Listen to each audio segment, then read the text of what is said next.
भगवान श्री कृष्ण की प्रेममयी रस लीला का पान करने वाले समस्त कृष्ण भक्तों को, कृष्ण प्रेमियों को हमारी ओर से सभी को जय श्री कृष्ण, राधे राधे।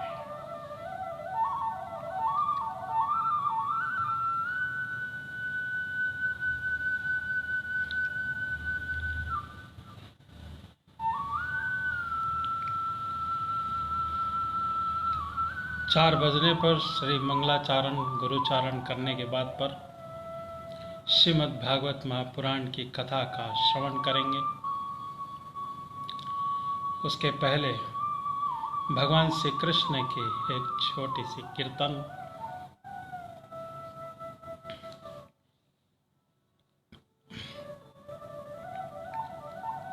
भगवान श्री कृष्ण की असीम अनुकंपा है कि आप और मैं, हम सभी मिलकर भगवान श्री कृष्ण की प्रेम लीला का रसपान करने के लिए श्रीमद् भागवत महापुराण की कथा का श्रवण कर पा रहे हैं।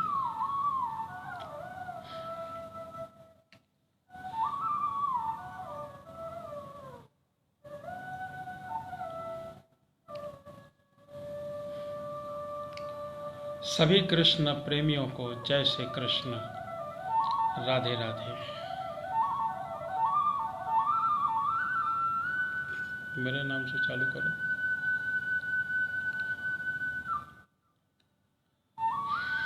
4 बजने पर मंगलाचारण गुरुचारण करने के बाद पर भगवान श्री कृष्ण की छोटी सी आराधना और उसके बाद पर श्रीमद् भागवत महापुराण की कथा का श्रवण कर पाएंगे। आज बहुत ही पावन दिन है कि आप और मैं सभी मिलकर भगवान श्री कृष्ण की प्रेम लीला का रसपान करने के लिए श्रीमद् भागवत महापुराण की कथा का श्रवण कर पा रहे हैं। जिन व्यक्तियों को शुरू से लेकर अब तक श्रीमद् भागवत महापुराण की कथा का श्रवण करना है, वो हमारे YouTube चैनल पर भी जाकर श्रीमद् भागवत महापुराण की कथा का श्रवण कर सकते हैं। हमारे नाम से सब्सक्राइब करके श्रीमद् भागवत महापुराण की कथा का श्रवण करें। आप भी करें और आप अपने समस्त प्रियजनों को भी श्रीमद् भागवत महापुराण की संपूर्ण महाकथा को श्रवण कराने का सुअवसर प्रदान करें। मेरे साथ पर जुड़े हुए सभी कृष्ण भक्तों को पुनः जय श्री कृष्ण, राधे राधे। भगवान श्री कृष्ण की असीम अनुकंपा आप सब पर बनी रहे, ऐसी हमारी मंगल कामनाएं ईश्वर से सदा है।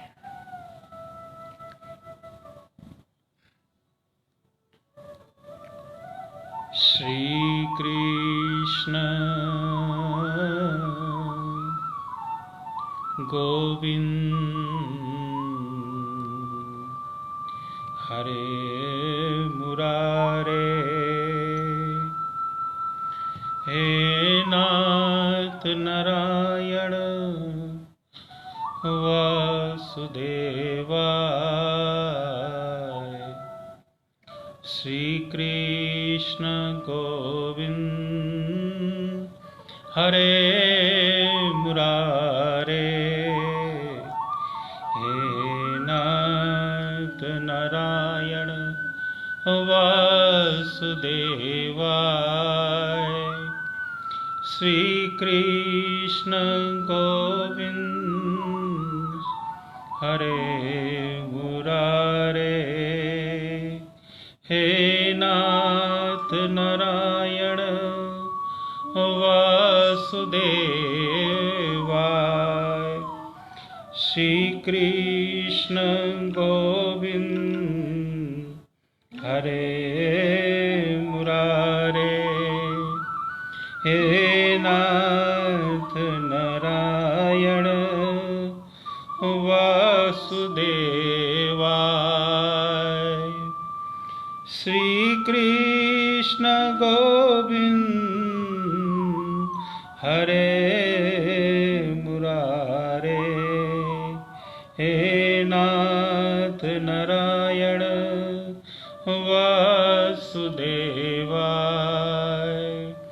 श्री कृष्ण गोविंद हरे मुरारे, हे नाथ नारायण वासुदेवाय।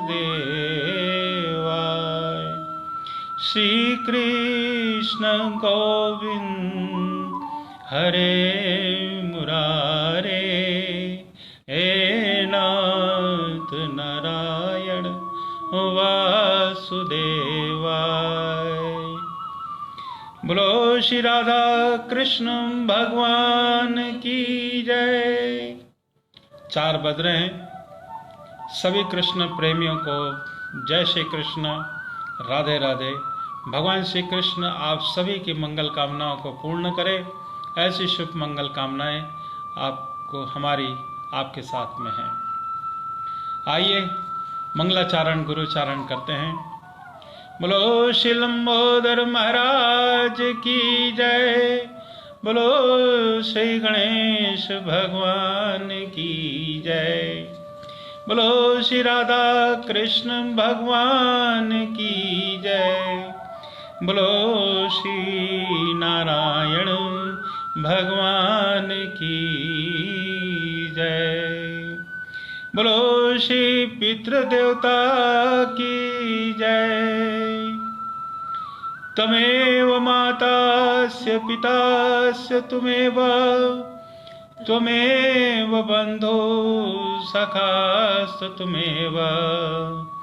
त्वमेव विद्या द्रविणं त्वमेव सर्वं मम देव देवाय। गुरु ब्रह्मा गुरु विष्णु गुरुदेवो महेश्वराय।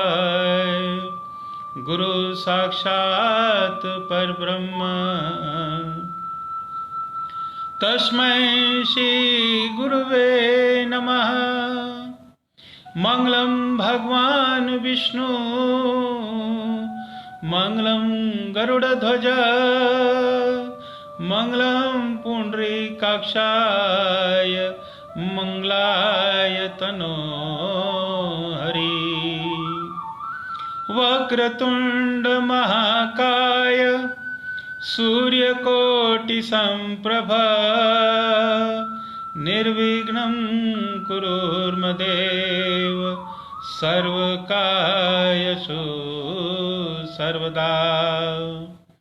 एकदन्तो महाबुद्धि सर्वेषु गणनायक सर्वसिद्धकरो देवा गौरीपुत्र विनायक। सिन्दूरवर्णं द्विभुजं गणेशं लम्बोदरं पद्मदले निविष्टम्। ब्रह्मादिदेव्य परिसेव्यमानं सिद्धं युतं तं प्रणमामि देवम्।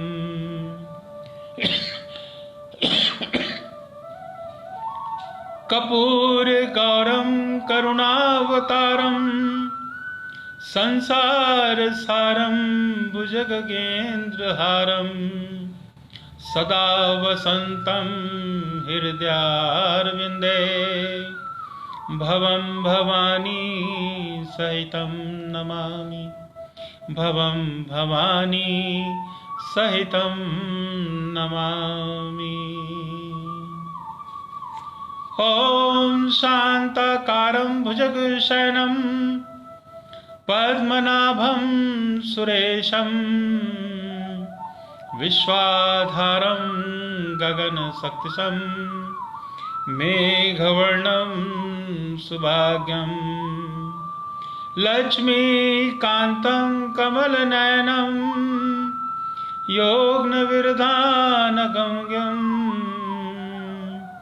वन्दे विष्णुं भवैहरं सर्वलोकैकनाथम्। श्रीनारायण नारायण नारायण। बोलो श्री राधा कृष्ण भगवान की जय। बोलो शिव के बिहारी लाल की जय। बोलो श्री वृंदावन बिहारी लाल की जय। जय जय श्री राधे राधे। जय जय श्री राधे राधे।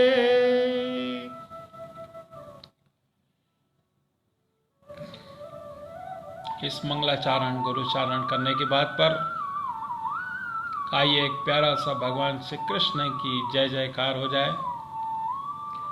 कीर्तन कह लें या उसे भजन कहें, मानना एक ही है कि भगवान श्री कृष्ण की आराधना करना। आप और हम भगवान श्री कृष्ण की आराधना कैसे करें, ये बड़ी बात हो जाती है। तो भगवान कहते हैं कि मेरा नाम आप अपने जुबान पर लेते रहिए। भगवान श्री कृष्ण का नाम बहुत ही प्यारा है, दिखने में भी बहुत प्यारे हैं। ऐसे लल्ला हैं कि पूछो मत। चलते हैं तो कमर मटकाते हैं और मुरली बजाते हैं तो पूरी दुनिया को अपने हाथों में इशारों में नाचने लगते हैं। तो आइए उस कान्हा को, उन मिश्री किशोरी की भी याद करते करते भगवान को याद करें। हरे कृष्णा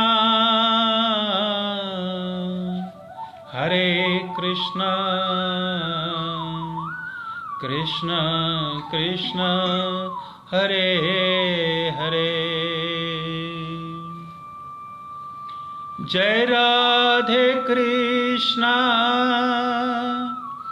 जय राधे कृष्णा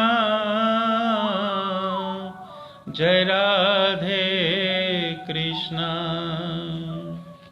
जय राधे कृष्णा जय राधे कृष्णा जय राधे कृष्णा। कृष्ण कृष्ण राधे राधे कृष्ण कृष्ण राधे राधे कृष्ण कृष्ण राधे राधे जय राधे कृष्णा जय राधे कृष्णा जय राधे कृष्णा जय राधे कृष्णा। कृष्ण बड़े नटखट कृष्ण बड़े नटखट कृष्ण बड़े नटखट भोली भाली राधा। कृष्ण बड़े नटखट भोली भाली राधा भोली भाली राधा भोली भाली राधा। कृष्ण तो है प्यारे प्यारे कृष्ण है तो प्यारे प्यारे कृष्ण है तो प्यारे प्यारे उनसे प्यारी राधा उनसे प्यारी राधा। भगवान श्री कृष्ण सांवले हैं और भगवान राधिका जो है बहुत ही गोरी गोरी है। तो कृष्ण है तो प्यारे प्यारे उनसे प्यारी राधा उनसे प्यारी राधा। राधे कृष्ण राधे कृष्ण राधे राधे। राधे कृष्ण राधे कृष्ण राधे राधे राधे राधे। राधे राधे राधे राधे। राधे कृष्ण राधे कृष्ण राधे राधे। कृष्ण तो है कारे कारे, कृष्ण है तो कारे कारे। गोरी गोरी राधे, कृष्ण तो है कारे कारे। गोरी गोरी राधे, गोरी गोरी राधे, गोरी गोरी राधे। कृष्ण नाम है तेरा मेढ़ा, कृष्ण नाम है टेढ़ा मेढ़ा। सीधा नाम राधे, सीधा नाम राधे। राधे कृष्ण राधे कृष्ण राधे राधे राधे राधे। राधे कृष्ण राधे कृष्ण राधे राधे राधे राधे। कृष्ण को जो पाना चाहे, कृष्ण को जो पाना चाहे, कृष्ण को जो पाना चाहे। रटो राधे राधे, कृष्ण को जो पाना चाहे। रटो राधे राधे, रटो राधे राधे। राधे ही है कृष्णा, राधे ही है कृष्णा, और कृष्ण ही है राधे। राधे ही है कृष्णा और कृष्ण ही है राधे। राधे कृष्ण राधे कृष्ण राधे कृष्ण राधे कृष्ण राधे राधे राधे राधे। राधे कृष्ण राधे कृष्ण राधे राधे राधे राधे। कृष्ण बड़े नटखट, कृष्ण बड़े नटखट, भोली भाली राधा। कृष्ण बड़े नटखट, भोली भाली राधा, भोली भाली राधा। कृष्ण तो हैं प्यारे प्यारे, कृष्ण है तो प्यारे प्यारे। उनसे प्यारी राधा, उनसे प्यारी राधा राधा। राधे कृष्ण राधे कृष्ण राधे राधे राधे राधे राधे राधे राधे राधे। जय श्री कृष्ण जय श्री कृष्ण जय श्री राधे जय श्री राधे श्री राधे। जय श्री कृष्ण जय श्री राधे राधे श्री राधे राधे। हरे कृष्णा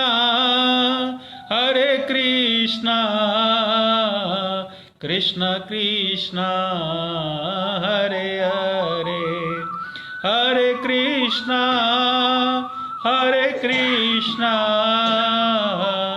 कृष्ण कृष्ण हरे हरे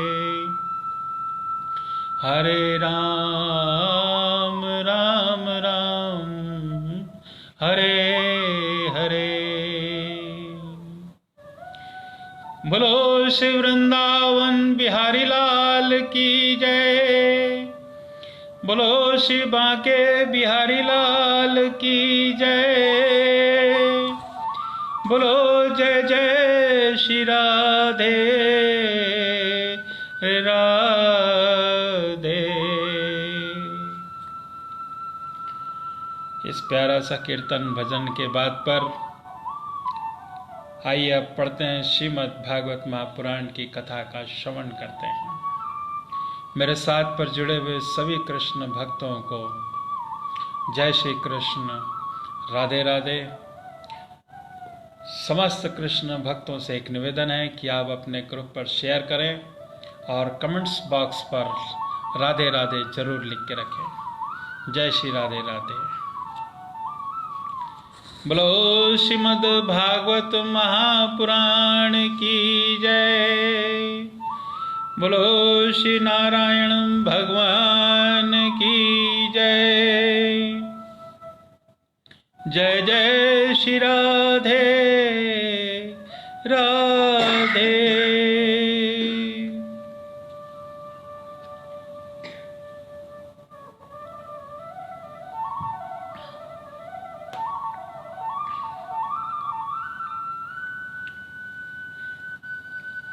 आज की कथा में पूर्ण मुख्यतः कश्यप जी के द्वारा अदिति को पयोव्रत का उपदेश दिया जाता है। आइए उसको देखते हैं।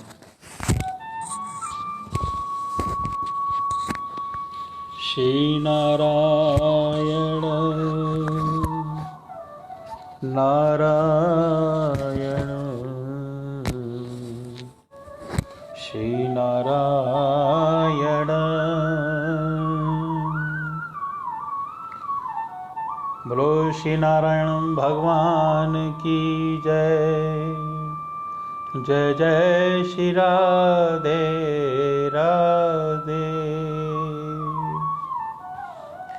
श्री सुखदेव जी कहते हैं, परीक्षित जब देवता इस प्रकार भागकर छिप गए और दैत्यों ने स्वर्ग पर अधिकार कर लिया, तब वेद माता अदिति को बड़ा ही दुख हुआ और वे अनाथ सी हो गईं। एक बार बहुत दिनों के बाद जब परम भगवान प्रभावशाली कश्यप मुनि की समाधि टूटी, तब वे अदिति के आश्रम पर गए और उन्होंने देखा कि न तो वहाँ सुख शांति है और न ही किसी प्रकार का उत्साह या सजावट थी। परीक्षित जब वे वहाँ आकर आसन पर बैठ गए और अदिति ने विधि पूर्वक उनका सत्कार कर लिया, तब वे अपनी पत्नी अदिति से, जिसके चेहरे पर बड़ी उदासी छाई हुई थी, बोले, कल्याणी, इस समय संसार के ब्राह्मणों पर कोई विपत्ति तो नहीं आई है। धर्म का पालन तो ठीक ठीक होता है। काल के कराल गाल में पड़े हुए लोगों को कुछ अमंगल तो नहीं हो रहा है। प्रिय गृहस्थाश्रम में जो लोग योग नहीं कर सकते, उन्हीं भी योग का फल देने वाला है। इस गृहस्थाश्रम में रहकर धर्म और अर्थ काम के सेवन में किसी प्रकार का विघ्न तो नहीं हो रहा है। यह भी संभव है कि तुम कुटुंब के भरण पोषण में व्यग्र रही हो, अतिथि आए हों और तुमसे बिना सम्मान पाई लौट गए, तुम खड़ी होकर उनका सत्कार करने में समर्थ हो रही हो, इसी तो तुम उदास नहीं हो रही हो।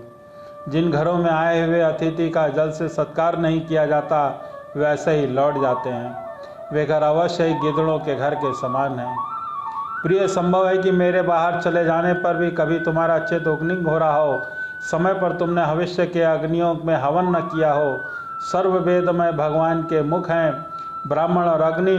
गृहस्थ पुरुष यदि इन दोनों की पूजा करता है और उसे उन लोगों की प्राप्ति होती है जो समस्त कामनाओं को पूर्ण करने वाले हैं। प्रिय, तुम तो सर्वदा प्रसन्न रहती हो, परंतु तुम्हारे बहुत से लक्षणों से मैं देख रहा हूँ कि तुम इस समय तुम्हारा चित्त अस्वस्थ है। तुम्हारे सब लड़के कुशल मंगल तो हैं। अदिति ने कहा कि भगवान, ब्राह्मण, गौ धर्म और आपकी यह दासी सब कुशल हैं। मेरे स्वामी सब गृहस्थ आश्रम ही अर्थ धर्म और काम की साधना में परम सहायक है। प्रभु, आपके निरंतर स्मरण कल्याण कामना से अग्नि, अतिथि, सेवक, भिक्षुक और दूसरे याचकों का भी मैंने तिरस्कार नहीं किया। भगवान, जब आप जैसे प्रजापति मुझे इस प्रकार धर्म का पालन उपदेश करते हैं, तब भला मेरे मन की ऐसी कौन सी कामना है जो पूरी न हो जाए। आर्यपुत्र, समस्त प्रजा वह चाहे सत्वगुणी, रजोगुणी, तमोगुणी हो, आपकी ही संतान है। आपके कुछ संकल्प से उत्पन्न हुए, कुछ शरीर से। भगवान, इनमें संदेह नहीं कि आप संतापों के प्रति चाहे असुर हो या देवता एक सा भाव रखते हैं, सम हैं। तथापि स्वयं परमेश्वर भी आपके भक्तों की अभिलाषा पूर्ण किया करते हैं। मेरे स्वामी, मैं आपकी दासी हूँ। आप मेरे भलाई के लिए संबंध में विचार कीजिए। मर्यादा पालक प्रभु शत्रुओं से हमारी संपत्ति और रहने का स्थान तक छीन लिया है। आप हमारी रक्षा कीजिए। भगवान, दैत्यों ने मेरे ऐश्वर्य, धन, यश और पद छीन लिए हैं तथा हमें घर से बाहर निकाल दिया है। इस प्रकार मैं दुख के समुद्र में डूब रही हूँ। आपसे बढ़कर हमारी भलाई करने वाला कोई नहीं है। इसलिए मेरे हितैषी स्वामी, आप सोच विचार कर अपने संकल्प से ही मेरे कल्याण का कोई ऐसा उपाय कीजिए जिससे मेरे पुत्रों की वस्तुएं फिर से प्राप्त हो जाएं। बोलो श्री नारायण भगवान की जय। यहाँ पर लिखना लिख। श्री सुखदेव जी कहते हैं कि इस प्रकार अदिति ने जब कश्यप से प्रार्थना की तब वे विस्मित होकर बोले, बड़े आश्चर्य की बात है कि भगवान की माया से कैसी प्रबल हो सकती है। यह सारा जगत स्नेह की रज्जु से बंधा हुआ है। कहाँ यह पंचभूतों से बना हुआ अनात्मा शरीर और कहाँ प्रकृति से परे आत्मा है। न किसी का कोई पति है, न कोई पुत्र है, न संबंधी है, न मोही मनुष्य को नचा रहा है। प्रिय, तुम संपूर्ण प्राणियों के हृदय में विराजमान अपने भक्तों के दुख मिटाने वाले जगत गुरु भगवान वासुदेव की आराधना करो। वे बड़े दीन दयालु हैं। अवश्य श्री हरि तुम्हारी कामनाएं पूर्ण करेंगे। मेरा यह दृढ़ निश्चय है कि भगवान की भक्ति कभी व्यर्थ नहीं होती और इसके सिवा कोई दूसरा उपाय नहीं है। अतिथि ने पूछा कि भगवान, मैं जगदीश्वर भगवान की आराधना किस प्रकार करूं जिससे वे सत्य संकल्प प्रभु मेरा मनोरथ पूर्ण करे। पतिदेव, मैं अपने पुत्रों के साथ बहुत ही दुख भोग रही हूं, जिससे वे शीघ्र ही मुझ पर प्रसन्न हो जाएं। उसकी आराधना वहीं मुझे विधि बतलाई है। कश्यप जी ने कहा कि देवी, जब मुझे संतान की कामना हुई थी तब मैंने भगवान ब्रह्मा जी से यह बात पूछी थी। उन्होंने मुझे भगवान के प्रसन्न करने वाले जिस व्रत का उपदेश किया वही मैं तुम्हें बताता हूँ। फागुन के शुक्ल पक्ष के 12 दिन तक केवल दूध पीकर रहे और परम भक्ति से भगवान कमल नयन की पूजा करें। अमावस्या के दिन मिल सके तो सुअर की खोदी हुई मिट्टी से अपना सुअर शरीर मलकर नदी में स्नान करे व मंत्र पढ़ना चाहिए। हे देवी, प्राणियों को स्थान देने की इच्छा से वराह भगवान ने रसातल से तुम्हारा उद्धार किया था। मैंने तुम्हें मेरा नमस्कार है।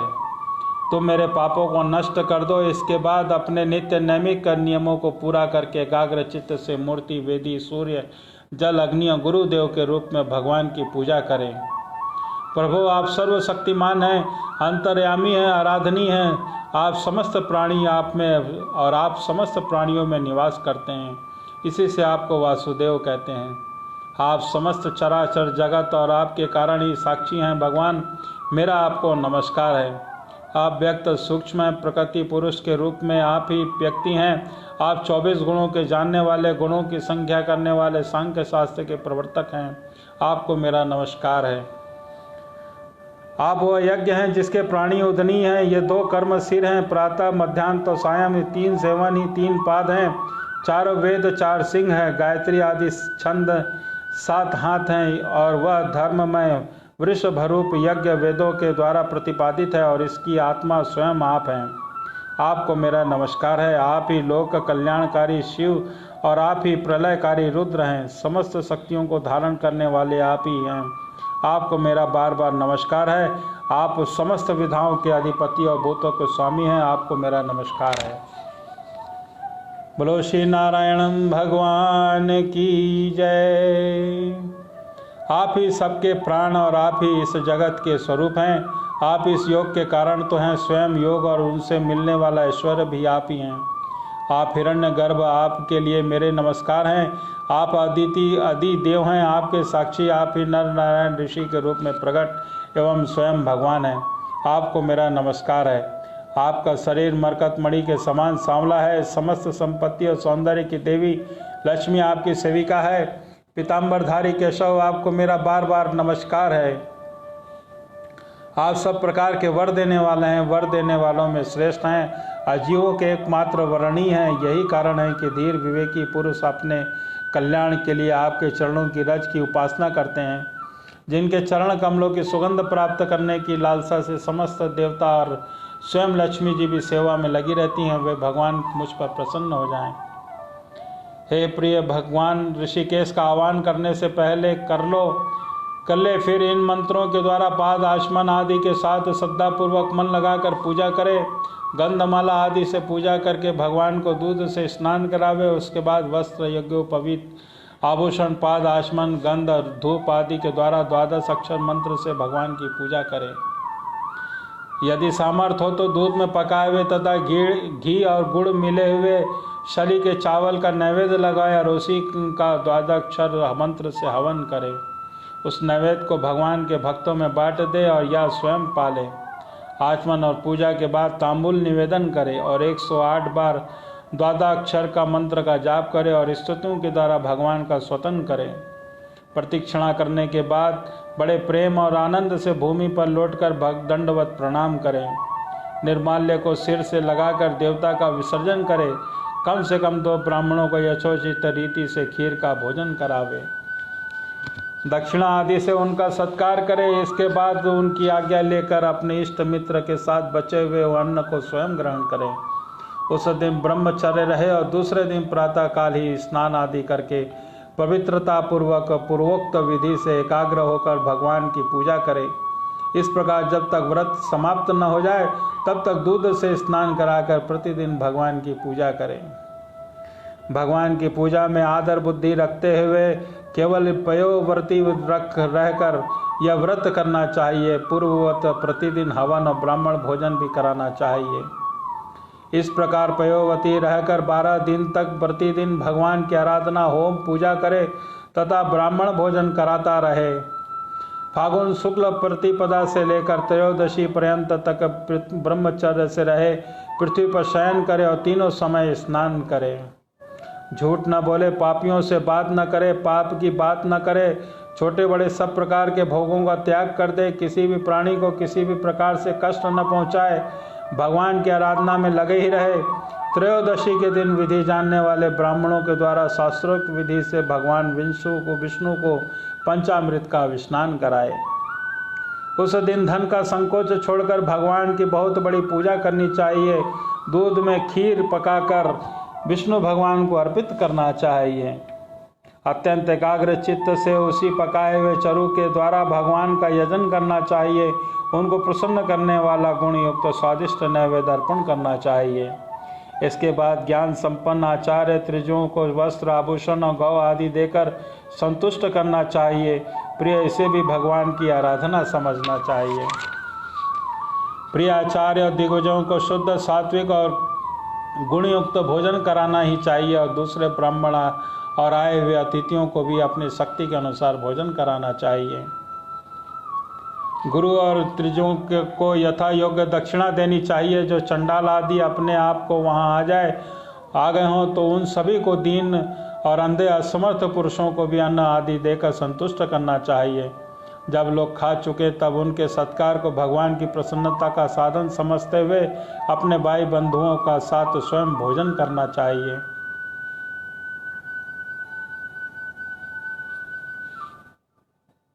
प्रिय, यह भगवान की श्रेष्ठ आराधना है, उसका नाम है प्रयो व्रत।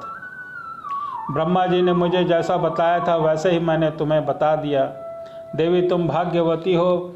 अपनी इंद्रियों को वश में करके शुद्ध भाव से श्रद्धापूर्वक चित्त से इस व्रत का भली भांति अनुष्ठान करो और इसके द्वारा अविनाशी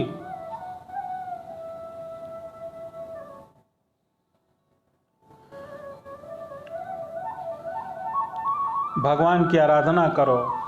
कल्याणी यह व्रत भगवान को संतुष्ट करने वाला है, इसलिए इसका नाम सर्व यज्ञ है। सर्वव्रत यह समस्त तपस्याओं का सार और मुख्य दान है। जिसने भगवान प्रसन्न हो वे सच्चे नियम हैं, वे ही उत्तम यम हैं, वही वास्तव में तपस्या, दान, व्रत और यज्ञ हैं। इसलिए देवी, संयम और श्रद्धा से तुम व्रत का अनुष्ठान करो। भगवान शीघ्र ही तुम पर प्रसन्न होंगे और तुम्हारी अभिलाषा पूर्ण होगी। बोलो श्री नारायण भगवान की जय।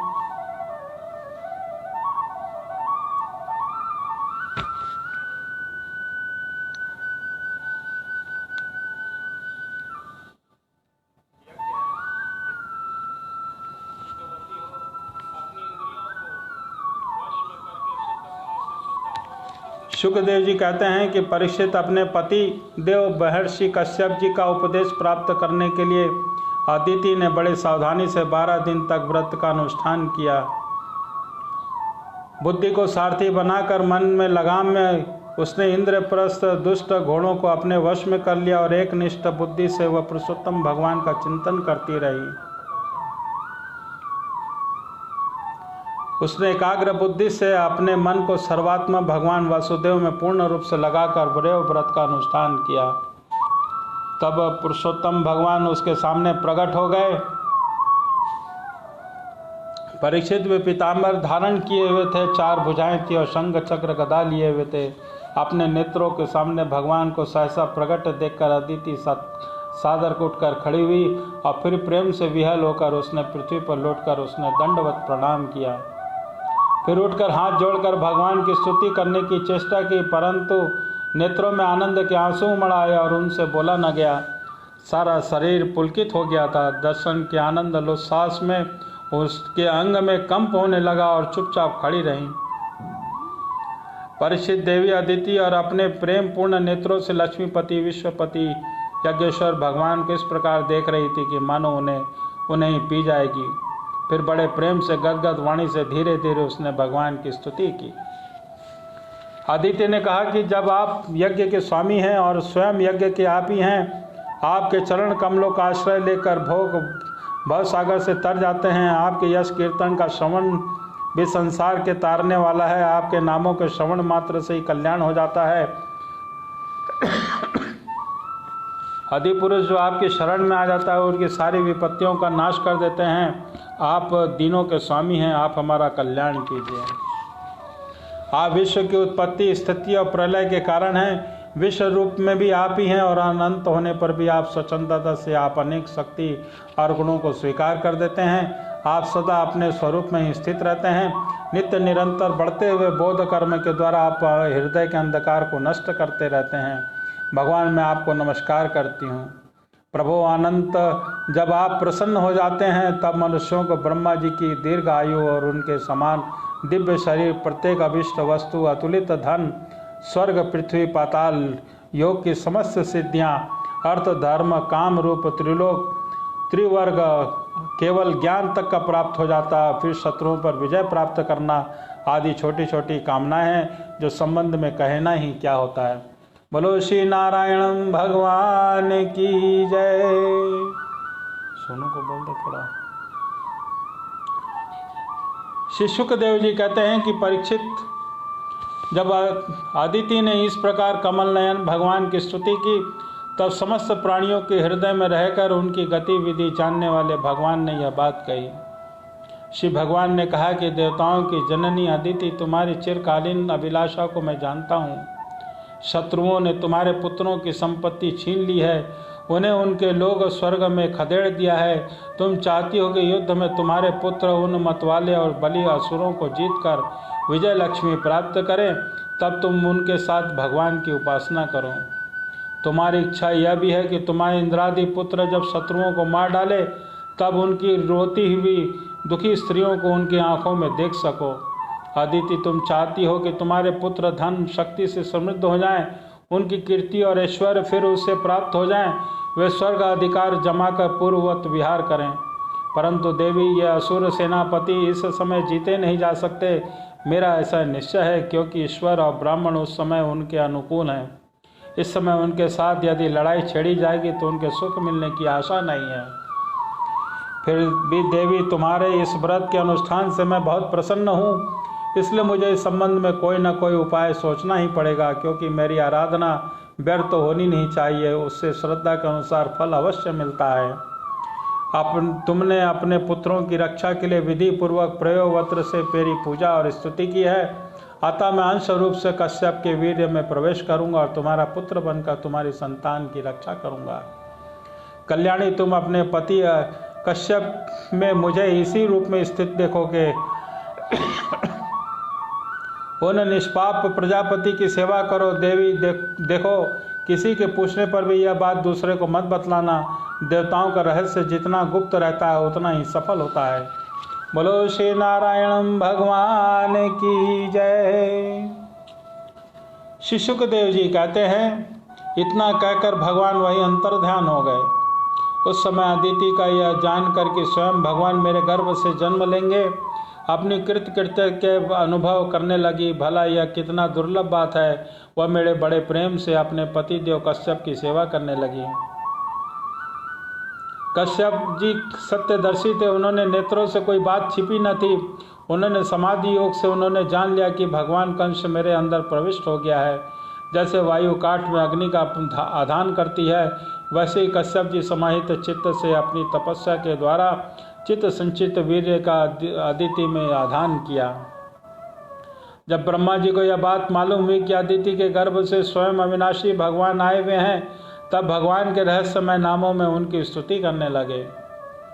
ब्रह्मा जी ने कहा कि समग्र कीर्ति की आश्रय भगवान, आपकी जय हो। अनंत शक्तियों के अधिष्ठान, आपके चरणों में नमस्कार है। ब्रह्मदेव त्रिगुणों के नियामक, आपके चरणों में मेरा बार बार प्रणाम है।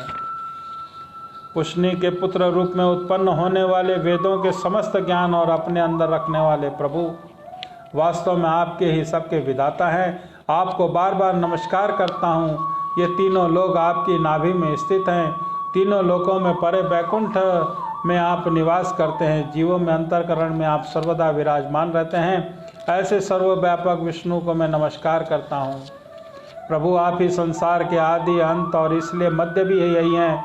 इस कारण कि वेद अनंत शक्ति पुरुष के रूप में आपका वर्णन करते हैं। जैसा गहरा स्रोत आपके भीतर पड़े हुए तिनके को बहा ले जाता है, वैसे ही आप काल रूप से संसार का धारा प्रभाव संचालन करते हैं। आप चराचर प्रजा और प्रजापतियों को भी उत्पन्न करने वाले मूल कारण हैं। देवादिदेव जैसे जल में डूबते हुए के लिए नौका का सहारा है, वैसे ही स्वर्ग से भगाए हुए देवताओं के लिए एकमात्र सहारा आश्रय आप ही हैं। बोलो श्री नारायण भगवान की जय। जय जय श्री राधे राधे। श्री सुखदेव जी कहते हैं कि परीक्षित, इस प्रकार जब ब्रह्मा जी ने भगवान की शक्ति और लीला की स्तुति की, जब जन्म मृत्यु रहित भगवान अदिति के सामने प्रकट हुए, भगवान के 4 भुजाएं थी, उनमें वे शंख गदा कमल चक्र धारण किए हुए थे। कमल के समान कोमल और बड़े बड़े नेत्र थे। पीताम्बर शोभायमान हो रहा था। विशुद्ध श्याम वर्ण का शरीर था। मकरादि कुंडलों की कांति मुखमंडल की शोभा और उल्लासित हो रही थी। वक्ष स्थल पर श्रीवत्स का चिन्ह, हाथों में कंगन और भुजाओं में बाजूबंद और सिर पर किरीट, कमर में करधनी की लड़ियाँ और चरणों में नुपुर जगमगा रहे थे। भगवान गले में अपनी स्वरूप भूत वनमाला धारण किए हुए थे और जिसके चारों झुंड के झुंड भौरे गुंजान कर रहे थे। उनके कंठ में कौतुक मणि सुशोभित थी। भगवान की अंग क्रांति से प्रजापति कश्यप जी के घर अंधकार नष्ट हो गया। उस समय दिशाएं निर्मल हो गईं, नदी और सरोवर का जल स्वच्छ हो गया। प्रजा के हृदय में आनंद की बाढ़ आ गई। सब ऋतुएं एक साथ अपना अपना गुणगान प्रकट करने लगी। स्वर्ग लोक अंतरिक्ष पृथ्वी देता गौ द्विज पर्वत सबके हृदय में हर्ष का संचार हो गया। बोलो श्री नारायण भगवान की जय।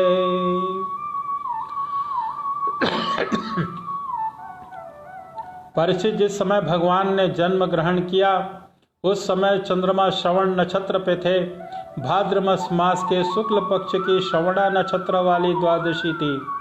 अभिजीत मुहूर्त में भगवान का जन्म हुआ। सभी नक्षत्र और तारे भगवान के जन्म को मंगलमय सूचित कर रहे थे। परीक्षित, जिस तिथि में भगवान का जन्म हुआ था उसे विजया द्वादशी कहते हैं। जन्म के समय सूर्य आकाश के मध्य भाग में स्थित थे। भगवान के अवतार के समय शंख, ढोल, मृदंग, डफ और नगाड़े आदि बजने लगे। इस तरह तरह के बाजों तुरियों के तुमुल ध्वनि होने लगी। अप्सराएं प्रसन्न होकर नाचने लगी। श्रेष्ठ गंधर्व गाने लगे। मुनि देवता, मनु, पितर और अग्नि स्तुति करने लगे। सिद्ध, विद्याधर, कम्य पुरुष, किन्नर, चारण, यक्ष, राक्षस, पक्षी, मुख्य नागगण और देवताओं के अनुचर नाचने, गाने और भूरी भूरी प्रशंसा करने लगे तथा लोगों के अदिति के आश्रम को पुष्पों की वर्षा से ढक दिया। जब अदिति ने अपने गर्भ से प्रकट हुए परम पुरुष परमात्मा को देखा तो वह अनंत आश्चर्यचकित परमानंद हो गई। प्रजापति कश्यप जी की भगवान को अपनी योग माया से शरीर धारण किए हुए देख विस्मृति हो गए और कहने लगी, जय हो जय हो। परीक्षित, भगवान स्वयं अव्यक्त और चिकित्सक रूप में उन्होंने जो परम कांतिमय आभूषण और आयुधों से युक्त वह शरीर ग्रहण किया था, उसी शरीर से कश्यप और अदिति के देखते देखते वामन ब्रह्मचारी का रूप धारण कर लिया। ठीक वैसे ही जैसे नट अपना वेश बदल ले। क्यों न हो, भगवान तो लीला अद्भुत ही है। भगवान को वामन ब्रह्मचारी के रूप में देखकर महर्षियों को बड़ा आनंद हुआ। उन लोगों ने कश्यप प्रजापति को आगे करके उनके चात्र कर्म आदि संस्कार कराए। बोलो श्री वामन भगवान की जय। जब उनका उपनयन संस्कार होने लगा तब गायत्री के अधिष्ठाता देवता स्वयं सविता ने उन्हें गायत्री का उपदेश दिया। देवगुरु बृहस्पति जी ने यज्ञोपवीत और कश्यप ने मेखला दी। पृथ्वी ने कृष्ण मृग चर्म और उनके वन के स्वामी चंद्रमा ने दंड, माता अदिति के कौपीन और कटी वस्त्र और आकाश के अभिमानी देवता ने वामन वेशधारी भगवान को छत्र दिया। परिचित अविनाशी प्रभु को ब्रह्मा जी ने कमंडलु, सप्तर्षियों के कुश, सरस्वती ने रुद्राक्ष की माला अर्पित की। इस रीति से जब वामन भगवान का उपनयन संस्कार हुआ तब यक्षराज कुबेर ने उनको भिक्षा का पात्र और सिति शिरोमणि जग जननी स्वयं भगवती उनको भिक्षा दी। इस प्रकार जब लोगों ने वटु वेशधारी भगवान का सम्मान किया तब वे ब्रह्मर्षियों से भरी हुई सभा में अपने तेज से के कारण अत्यंत शोभायमान हुए। उन्होंने इसके बाद भगवान के स्थापित और प्रज्वलित अग्नि का कुशों से परिसमून का परिस्वन करके पूजा की और समिधाओं का हवन किया। परिचित, उसी समय भगवान ने सुना कि सब प्रकार की सामग्रियों से संपन्न यशस्वी बलि भृगुवंशी ब्राह्मणों के आदेशानुसार बहुत से अश्वमेघ यज्ञ कर रहे हैं।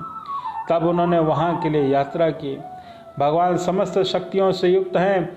उनके चलने के समय उनके भार से पृथ्वी पग पग पर झुकने लगी। नर्मदा नदी के तट पर भृगुकच्छ नाम का बड़ा ही सुंदर स्थान है। वहीं बलि के भृगुवंशी त्रिजुज श्रेष्ठ यज्ञ का अनुष्ठान करा रहे थे। उन लोगों ने दूर से ही भगवान वामन को देखा तो उन्होंने ऐसा जान पड़ा मानो जैसे साक्षात सूर्य देव का उदय हो रहा हो।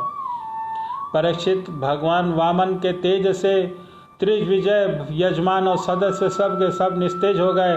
वे लोग सोचने लगे कि कहीं यज्ञ देखने के लिए सूर्य, अग्नि और सनत कुमार तो नहीं आ रहे हैं। भृगु के पुत्र शुक्राचार्य आदि अपने शिष्यों के साथ इसी प्रकार अनेकों कल्पनाएं कर रहे थे। उसी समय हाथ में छत्र, दंड और जल से भरा कमंडलू लिए वे वामन भगवान अश्वमेघ यज्ञ के मंडप में प्रवेश किया। वे कमर में मूंज की मेखला और गले में यज्ञोपवीत धारणा किए हुए थे। बगल में मृग चर्म था और सिर पर जटा थी।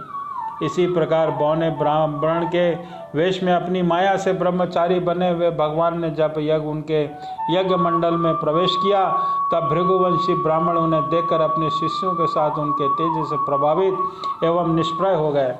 वे सब के सब अग्नियों के साथ उठ खड़े हुए और उन्होंने वामन भगवान का स्वागत सत्कार किया। भगवान के लघु रूप में अनुरूप सारे अंग छोटे बड़े ही मनोरम एवं दर्शनीय थे। उन्हें देखकर बलि को भी बड़ा आनंद हुआ और उन्हें वामन अवतार को एक उत्तम आसन दिया। फिर स्वागत वाणी से उनका अभिनंदन करके पांव पखारे।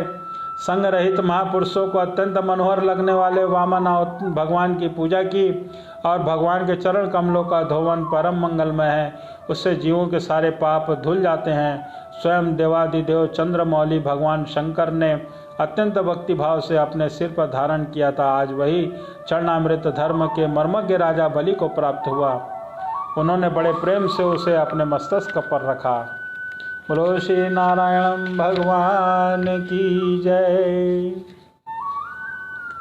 बलि ने कहा कि ब्राह्मण कुमार आप भले पधारे, आपको मैं नमस्कार करता हूँ। आज्ञा कीजिए कि मैं आपकी क्या सेवा करूँ। आर्य, ऐसा जान पड़ता है कि बड़े बड़े ब्रह्मर्षियों की तपस्या ही स्वयं मूर्तिवान होकर मेरे सामने आई है। आज आप मेरे घर पर पधारे, इससे मेरे पितर तृप्त हो गए। आज मेरा वंश पवित्र हो गया। आज मेरा यह यज्ञ सफल हो गया। ब्राह्मण कुमार, आपके पांव पखारने से मेरे पाप सारे धुल गए। विधि पूर्वक यज्ञ करने से, अग्नि में आहुति डालने से जो फल मिलता है वह अनायास ही मिल गया। आपके ने नन्हे नन्हे चरणों और इनके धोवन से पृथ्वी पवित्र हो गई। ब्राह्मण कुमार, ऐसा जान पड़ता है कि आप कुछ चाहते हैं।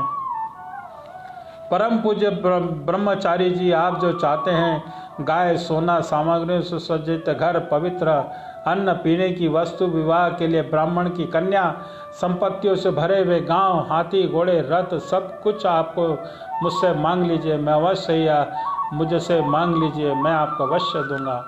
बोलो श्री नारायण भगवान की जय। बोलो श्री वामन भगवान की जय। सुखदेव जी कहते हैं कि राजा बलि के वचन धर्म भाव से भरे बड़े मधुर थे। उन्हें सुनकर भगवान वामन की बड़ी प्रसन्नता से उनका अभिवादन और कहा। भगवान ने कहा कि राजन, आपने जो कुछ कहा वो आपके कुल परंपरा के अनुरूप धर्मा भाव से परिपूर्ण, यश को बढ़ाने वाला और अत्यंत मधुर है। क्यों न हो, परलोक हितकारी धर्म के संबंध में आप भृगुपुत्र शुक्राचार्य जी को परम प्रमाण जो मानते हैं, साथ ही अपने कुल वृद्ध पितामह परम शांत प्रहलाद जी की आज्ञा भी तो आप जैसे ही मानते हैं। आपकी वंश परंपरा में कोई धैर्यहीन अथवा कृपण पुरुष हुआ भी तो नहीं। ऐसा कभी कोई नहीं हुआ जिसने ब्राह्मण को कभी कोई दान न दिया हो, अथवा जो एक बार किसी को जो कुछ देने की प्रतिज्ञा करके बाद में मुकर गया हो। दान के अवसर में याचकों की याचना सुनकर युद्ध के अवसर पर शत्रु के ललकारने पर उनकी ओर से मुख मोड़ने वाला कायर आपके वंश में कोई नहीं हुआ। क्यों न हो, आपकी कुल परंपरा में प्रहलाद अपने निर्मल यश से जैसे ही शोभायमान होते हैं, वैसे ही आकाश में चंद्रमा है। आपके कुल में हिरण्याक्ष जैसे वीर का जन्म हुआ। वह वीर जब हाथ में गदा लेकर अकेला ही दिग्विजय के लिए निकला, तो सारी पृथ्वी में घूमने पर उसके जैसे जोड़े का कोई वीर न मिला। जब भगवान विष्णु जल में पृथ्वी का उद्धार कर रहे थे, तब वह उनके सामने आया और बड़ी कठिनता से उन पर विजय प्राप्त की। परंतु उसके बाद भी उन्हें बार बार हिरण्याक्ष की शक्ति और बल का स्मरण हो आया करता था, और उसे जीत लेने पर भी वे अपने विजयी नहीं समझते थे। जब हिरण्याक्ष के भाई हिरण्यकशिपु के उनके वध का वृतांत मालूम हुआ, तब वह अपने भाई का वध करने के मार डालने के लिए क्रोध करके भगवान के निवास स्थान वैकुंठ धाम में पहुंच गया। विष्णु भगवान माया रचने में सबसे बड़े हैं और समय को खूब पहचानते हैं। जब उन्होंने देखा कि हिरण्यकश्यपु को हाथ में शूल लेकर काल की भांति मेरे ऊपर धावा कर रहा है, तब उन्होंने विचार किया कि जैसे संसार के प्राणियों के पीछे मृत्यु लगी रहती है, वैसे मैं जहाँ जहाँ जाऊँगा वहीं वहीं मेरा पीछा करेगी। इसलिए मैं इसके हृदय में प्रवेश कर जाऊँ, जिससे वह मुझे देख न सके, क्योंकि यह तो बहिर्मुख है, बाहर की वस्तुएं ही देखता है। असुर शिरोमणि जिस समय हिरण्यकश्यप उन पर झपट रहा था, उसी समय ऐसा निश्चय करके डर से कांपते हुए विष्णु भगवान ने अपने शरीर का सूक्ष्म बना लिया और उनके प्राणों के द्वारा नासिका में होकर हृदय में जा बैठे।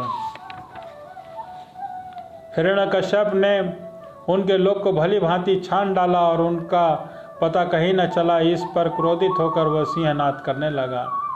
इस वीर ने पृथ्वी, स्वर्ग, दिशा, आकाश, पाताल और समुद्र सब कहीं विष्णु भगवान को ढूंढा, पर वह कहीं नहीं दिखाई दिए।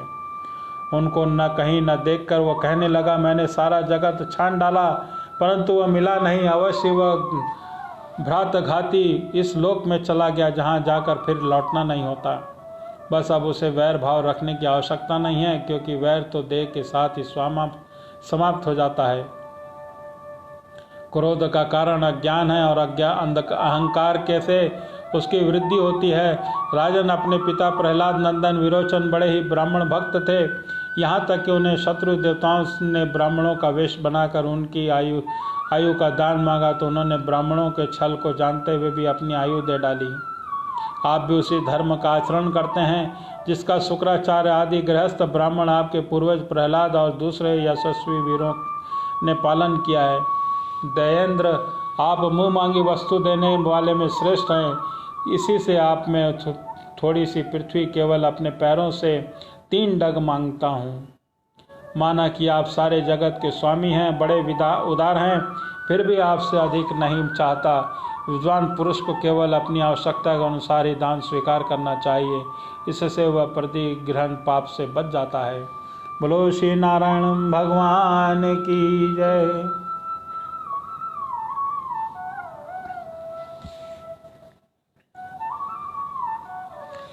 राजा बलि ने कहा कि ब्राह्मण कुमार, तुम्हारी बातें तो वृद्धों जैसी है, परंतु तुम्हारी बुद्धि अभी बच्चों की सी ही है। अभी तक तुम तो बालक ही ना, इसी से अपना हानि लाभ नहीं समझ पा रहे हो। मैं तीनों लोकों का एकमात्र अधिपति हूँ और दीप का दीप दे सकता हूँ। जो मुझे किसी वाणी से प्रसन्न कर ले तो मुझसे केवल 3 डग भूमि मांगे, वह भी क्या बुद्धिमान कहा जा सकता है।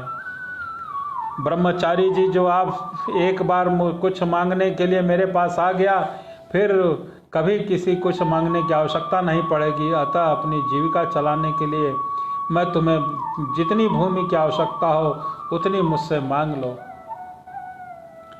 भगवान ने कहा कि राजन, संसार के सब प्यारे विषय एक मनुष्य की कामनाओं को भी पूर्ण करने में समर्थ नहीं है, यदि वह अपनी इंद्रियों को वश में रखने वाला संतोषी न हो। जो 3 पग भूमि में संतोष नहीं कर लेता, उसे 9 वर्षों के युक्त एक द्वीप भी दे दिया जाए तो वह संतुष्ट नहीं हो सकता, क्योंकि उसके मन में 7 द्वीप पाने की इच्छा बनी रहेगी। मैंने सुना है कि पृथु, गय आदि नरेश 7 द्वीपों के अधिपति थे, परंतु उनके धन और भोग की सामग्रियों के मिलने पर भी वे तृष्णा का पार न पा सके।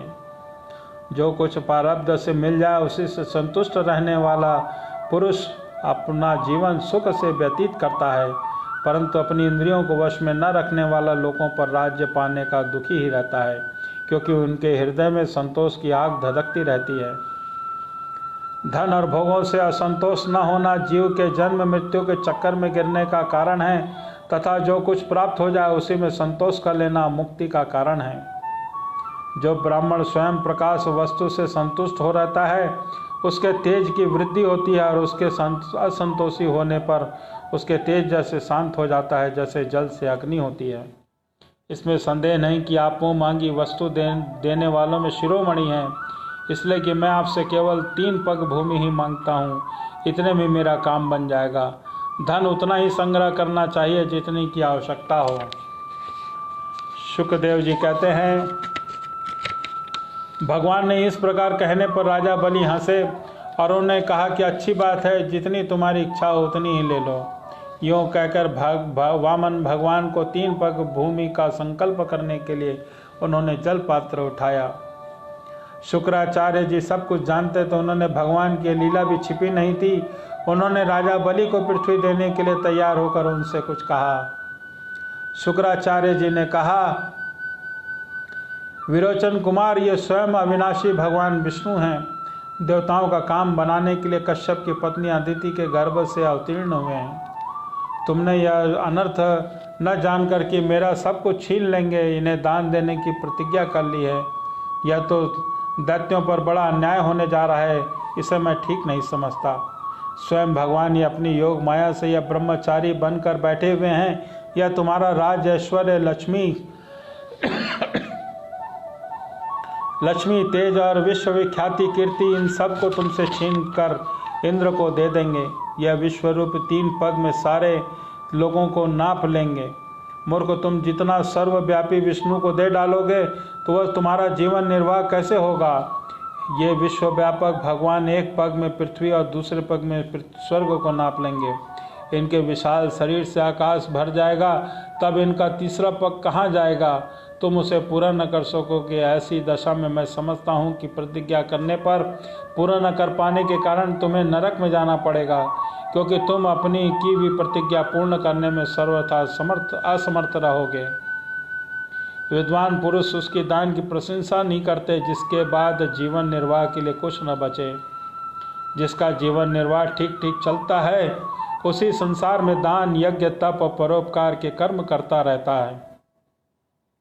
जो मनुष्य अपने धन को 5 भागों में बांट देता है, कुछ धर्म के लिए, कुछ यश के लिए, कुछ धन की अभिवृद्धि के लिए, कुछ भोगों के लिए, कुछ अपने स्वजनों के लिए, वही श्लोक का परलोक दोनों में सुख पाता है।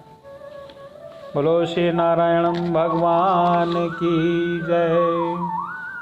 असुर शिरोमणि, यदि तुम्हें अपनी प्रतिज्ञा टूट जाने की चिंता हो तो मैं तुम्हें इस विषय में कुछ त्रिवेद की श्रुतियों का आश्रय सुनाता हूँ, तुम सुनो।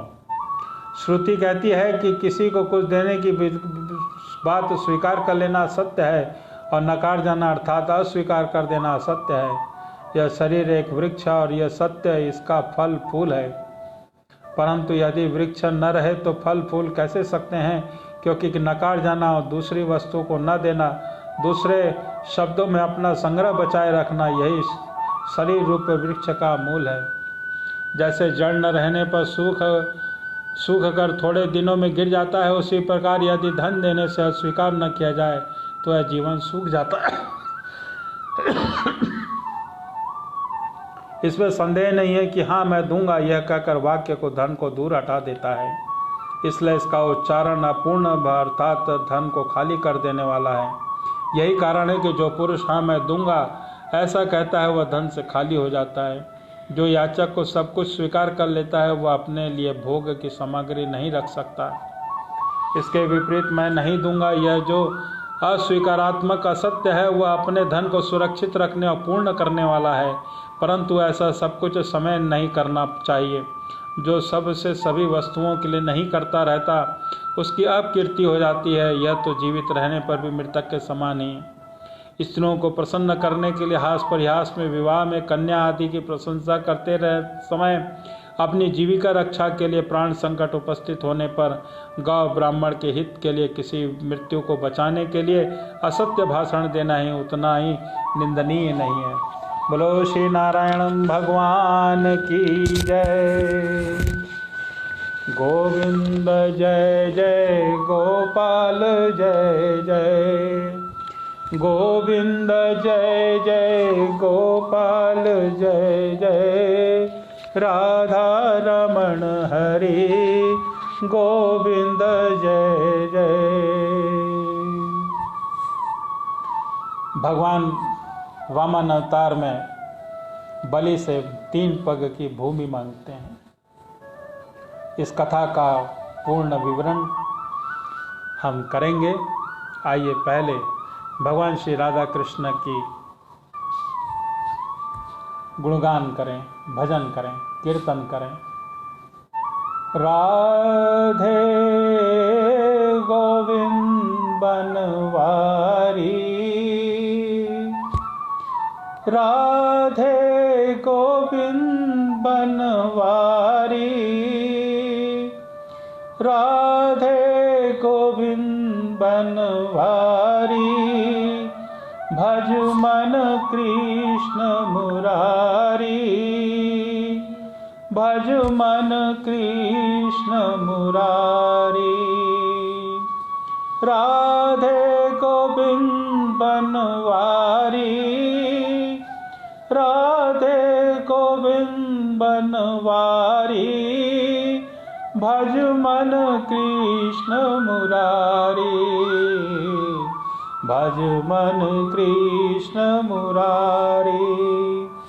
कृष्ण मुरारी, कृष्ण मुरारी, कृष्ण मुरारी, कृष्ण मुरारी। राधे गोविंद बनवारी, राधे गोविंद बनवारी, राधे गोविंद बनवारी, भज मन कृष्ण मुरारी, भज मन कृष्ण मुरारी। कृष्ण मुरारी, कृष्ण मुरारी, कृष्ण मुरारी, रास बिहारी, कृष्ण मुरारी, रास बिहारी, कृष्ण मुरारी, रास बिहारी, भज मन कृष्ण मुरारी,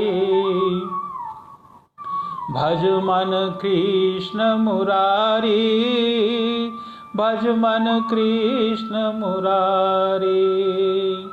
राधा मनोहर कृष्ण मुरारी, राधा मनोहर कृष्ण मुरारी, राधा मनोहर कृष्ण मुरारी, भज मन कृष्ण मुरारी, भज मन कृष्ण मुरारी, भज मन कृष्ण मुरारी।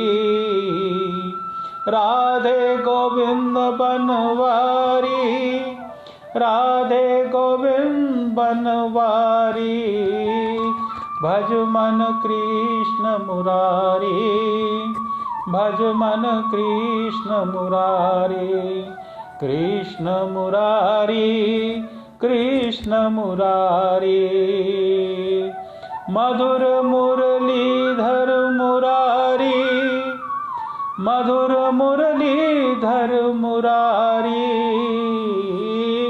मधुर मुरलीधर मुरारी, भज मन कृष्ण मुरारी, भज मन कृष्ण मुरारी।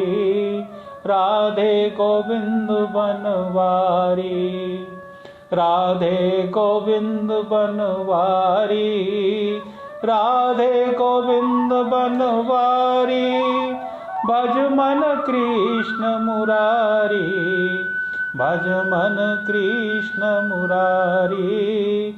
कृष्ण मुरारी, कृष्ण मुरारी, गोविंद गोपाल प्रभु गिरधारी, गोविंद गोपाल प्रभु गिरधारी, राधे गोविंद बनवारी, भज मन कृष्ण मुरारी, भज मन कृष्ण मुरारी। केशव माधव बाके बिहारी, केशव माधव बाके बिहारी, राधे गोविंद बनवारी, राधे गोविंद बनवारी, राधे गोविंद बनवारी, भज मन कृष्ण मुरारी, भज मन कृष्ण मुरारी। कृष्ण मुरारी, कृष्ण कृष्ण मुरारी कृष्ण मुरारी कृष्ण मुरारी। बोलो श्री वृंदावन बिहारी लाल की जय, शिवा के बिहारी लाल की जय। जय जय श्री राधे राधे।